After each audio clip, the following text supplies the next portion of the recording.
अवां खे अॻु कंदासीं। वफ़ाक़ी घरू वसी शेख रशीद चयो आहे त अपोज़िशन पंहिंजे ई विछायल ॼार में फासी पई आहे। अॼु खां पोइ सुठियूं ख़बरूं मिलण जो सिलसिलो शुरू थी वेंदो। मुल्क में वक़्त खां अॻु चूंड वधी सघे थी। लाहौर में मीडिया सां ॻाल्हाईंदे शेख रशीद चयो त नून लीग लॉ जो शेड्यूल फराहम नाहे कयो। कुझु थियो त ज़िम्मेवार हू न हूंदा। संदसि चवण हो त बाख़बर माण्हू आहे।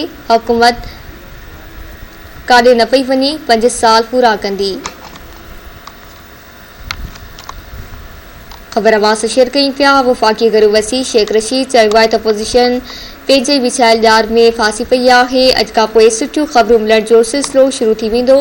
मुल्क में वक़्त खां अॻु चूंड वधी सघे थी। लाहौर में मीडिया सां ॻाल्हाईंदे शेख रशीद चयो त नून लीग लॉ जो शेड्यूल फराहम नाहे कयो। कुझु थियो त ज़िम्मेवार हू न हूंदा।